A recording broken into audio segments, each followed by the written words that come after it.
Welcome to Nights at Mausoleum Manor, a true horror stories podcast by Multi James World. If you're new to this channel, please don't forget to click the subscribe button and notification bell for more horror updates and other content, lest you be visited by the departed souls that linger this world.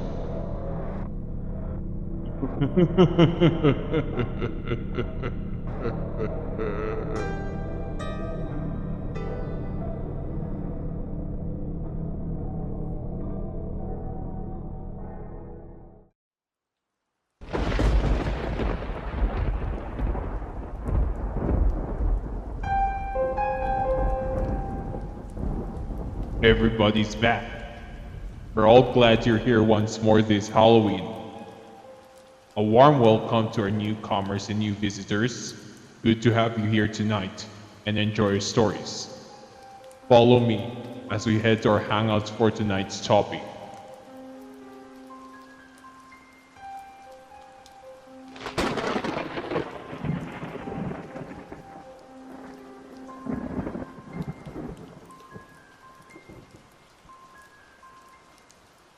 Here we are at our grand hall, fronting this grand fireplace to keep us warm on this dark, stormy night. May I interest you with anything to eat or drink? Here's some soft-baked cookies, chocolate chip of course, milk, hot chocolate, tea, take your pick. So let's all have our seats for tonight's scary story. That is the Diplomat Hotel. We are back to Baguio City of Benguet province in the Philippines, hailed as the summer capital of the nation. Last time, we took you to see the Lateral House, but this year, we're going to take you to a new location. Have you seen that building on a hill overlooking the city of Baguio? That forsaken building atop a hill sports a Spanish colonial revival architecture with a mix of neoclassicism and Art Nouveau.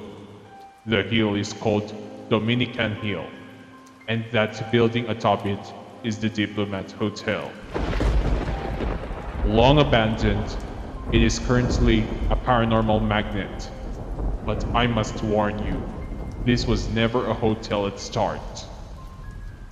It was the 1910s, and the Philippines was a Commonwealth territory of the United States, which was preparing it for a transition to a future independent country.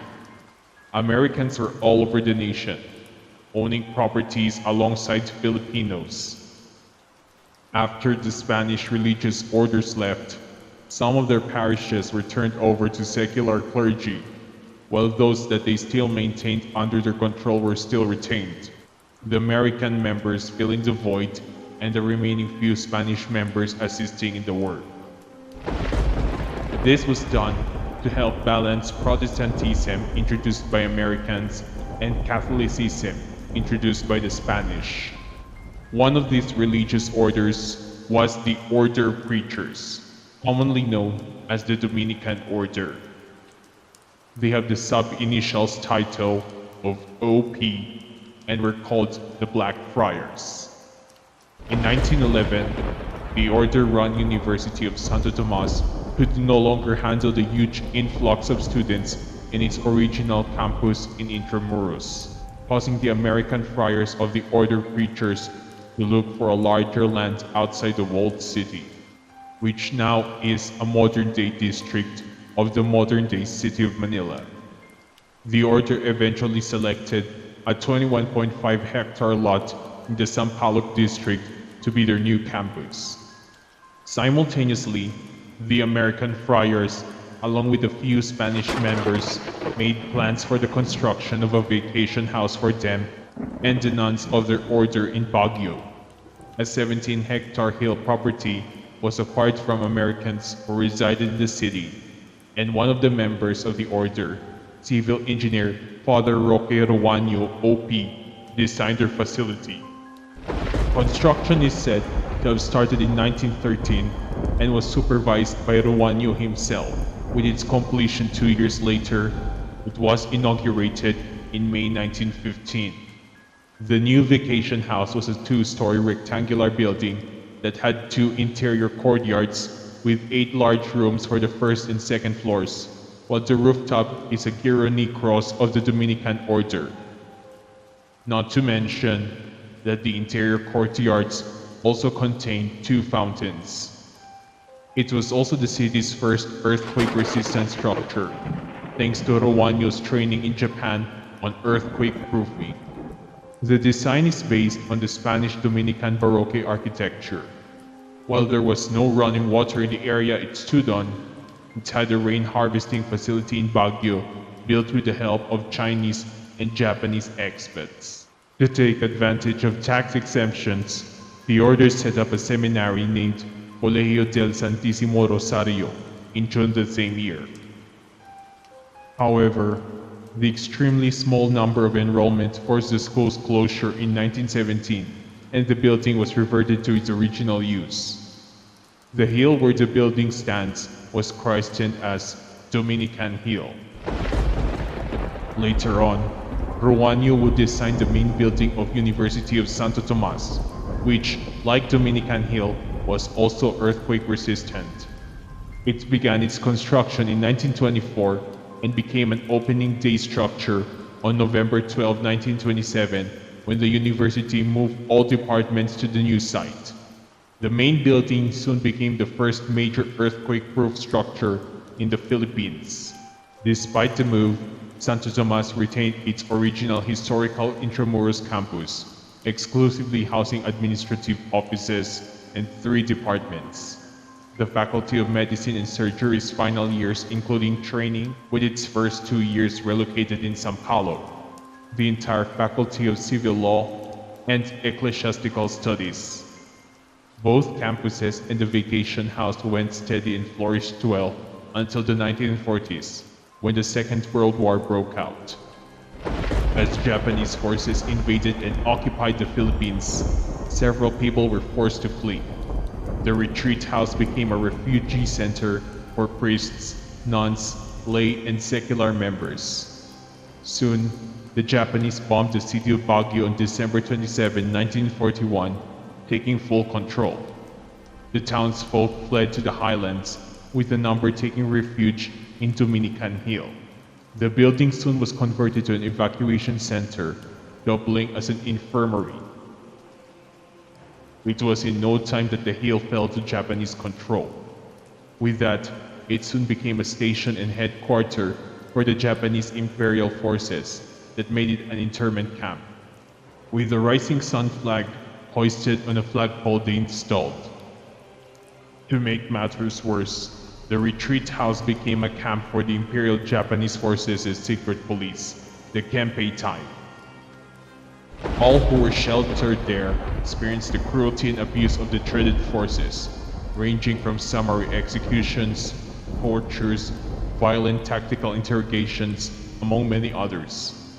They were tied to the trees and repeatedly stabbed or bayoneted, then shot.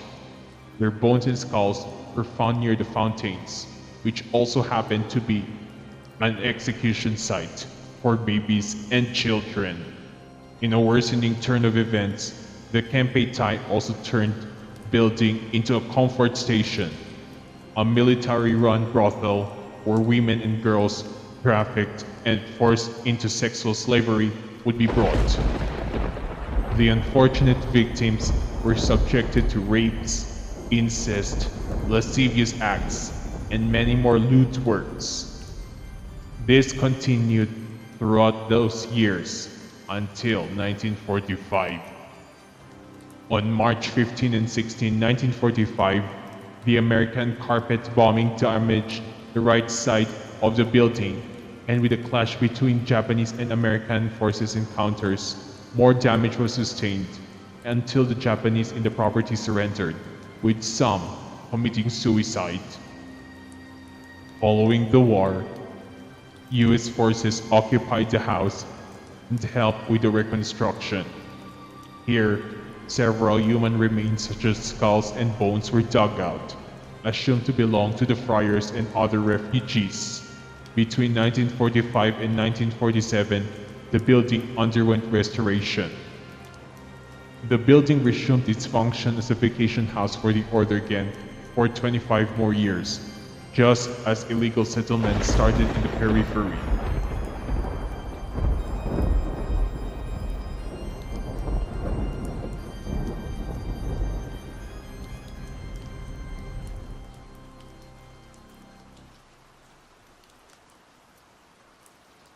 Come the 1970s decade. It was in 1973 when the new province of Our Lady of the Rosary decided to sell the property to the Diplomat Hotel Incorporated that converted the structure into a hotel.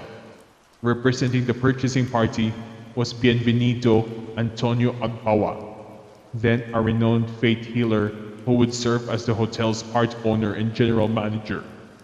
With the land and hotel now under new ownership, an extension was made to the dimension of the building, increasing it by 288 square meters along the damaged portion.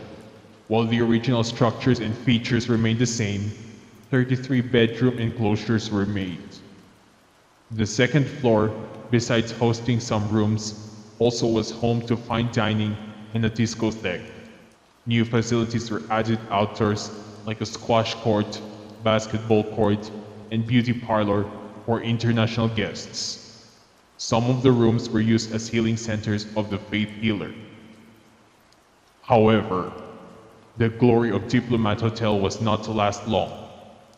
Agbawa soon suffered myocardial infarction and stroke, and was diagnosed with brain hemorrhage in the 1980s. Following his death from the ailment in 1984, the hotel soon suffered.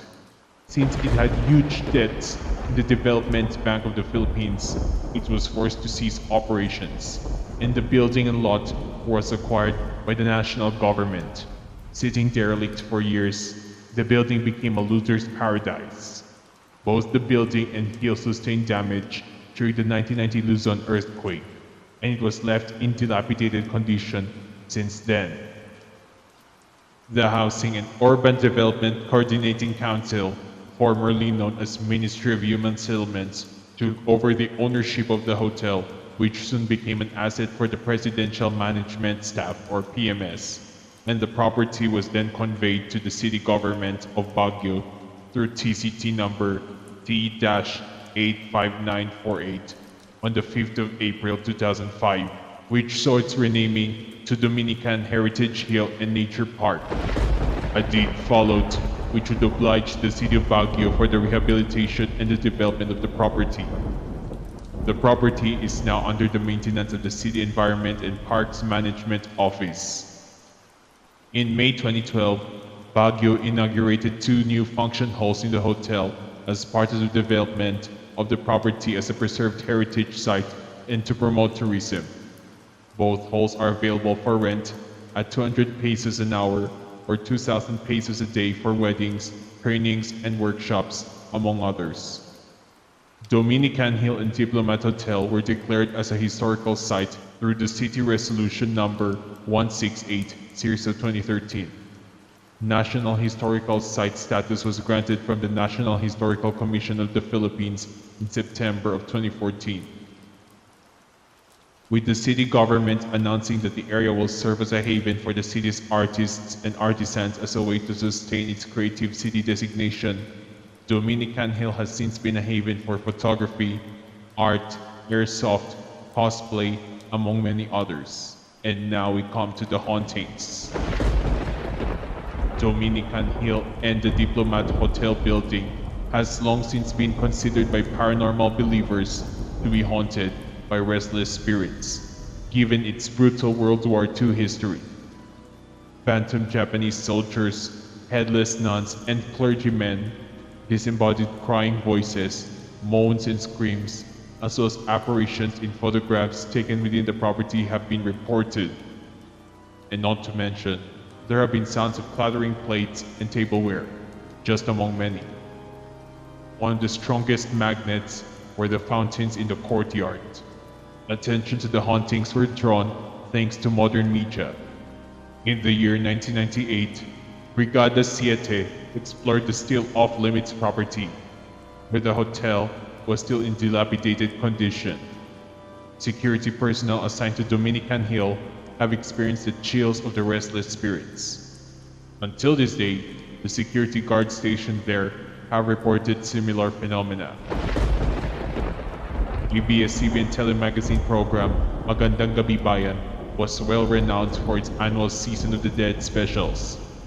As traditional studios could not give better suspense, production of these specials, called Halloween specials, were filmed in real-life actual and allegedly haunted locations throughout the Philippines to create a more immersive and frightening atmosphere for its ghost stories, which was a major draw for Filipino audiences. Such was a practice that remains in use to this day. The year 2004 marked the first time the telemagazine program was anchored by new broadcasters after main anchor Noli de Castro's election to the vice presidency. His daughter Catherine takes the helm, along with a fellow journalist, Erwin Tulfo. For that year's Halloween special, the Diplomat Hotel in Dominican Hill was contracted to serve as a studio and backdrop. Candles were lit around and fog was added, with many lighting effects to add to an ominous atmosphere.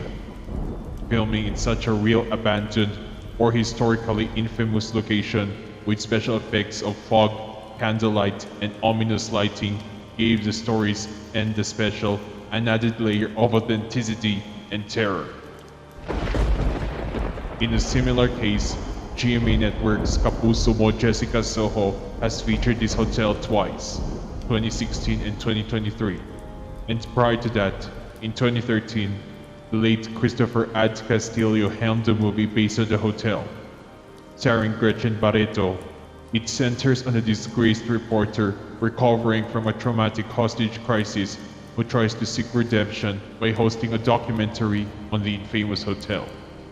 As she and the crew spend the night and tell the story, they experience life-changing events that would haunt them forever.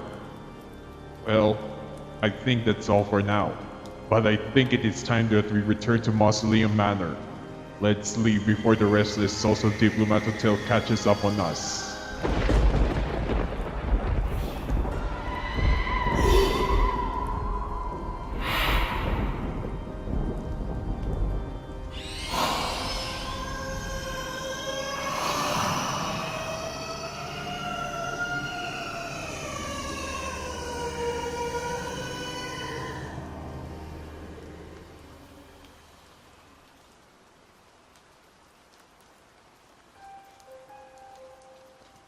So, now we are back to our grand hall, with the fire to warm us after the chilling experience.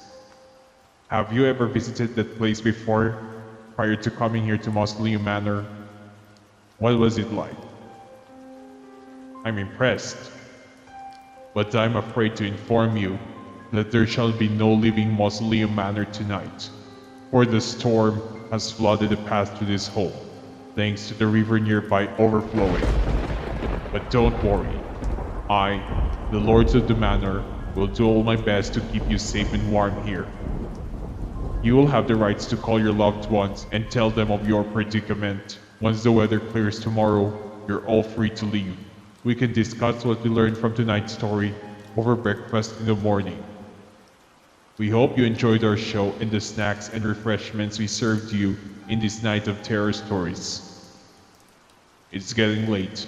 We're half an hour close to the dead of the night. But before we all rest in our beds, think about the poor souls of all that suffered the war, still residing in the Diplomat Hotel and Dominican Hill, as well as their kin.